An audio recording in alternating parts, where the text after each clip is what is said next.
కీర్తనల గ్రంథము 7వ అధ్యాయము. యెహోవా నా దేవా, నేను నీ శరణుజొచ్చి ఉన్నాను. నన్ను తరుమువారి చేతిలో నుండి నన్ను తప్పించుము. నన్ను తప్పించువాడెవడునూ లేకపోగా వారు సింహం వలె ముక్కలుగా చీల్చివేయకుండా నన్ను తప్పించుము.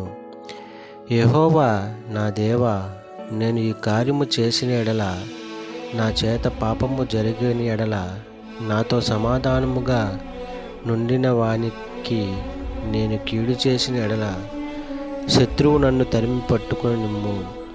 నా ప్రాణమును నేల అణగదొక్కనిమ్ము.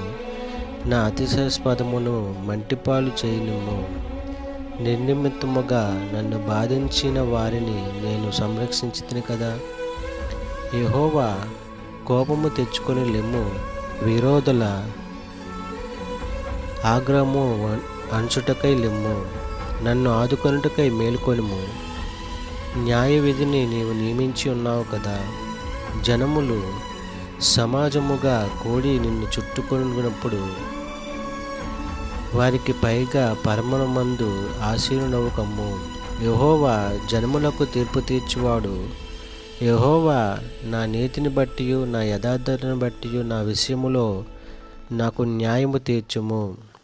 హృదయములను అంతరంద్రియములను పరిశీలించు నీతిగల దేవా, దుష్టుల చెడుతనము మాన్పుము. నీతిగల వారిని స్థిరపరచుము. యథార్థ హృదయులను రక్షించు దేవుడే నా కేడెము మోయువాడు ఉన్నాడు. న్యాయమును బట్టి ఆయన తీర్పు తీర్చును. ఆయన ప్రతిదినము కోపపడు దేవుడు. ఒకడును మల్లని ఎడల ఆయన తన ఖడ్గమును పదును పెట్టును. తన విల్లు ఎక్కుపెట్టి దానిని స్థిరపరిచి ఉన్నాడు. వాని కొరకు మరణ సాధములను సిద్ధపరిచి ఉన్నాడు. తన అంబులను అగ్నిబాణములుగా చేసి ఉన్నాడు. పాపమును కనుటకు వాడు ప్రసవ వేదన పడుచున్నాడు. చేటును గర్భమున ధరించిన వాడే అబద్ధమును కని ఉన్నాడు.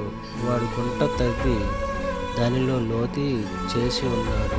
తాను తవ్విన గుంటలో తానే పడిపోయాను.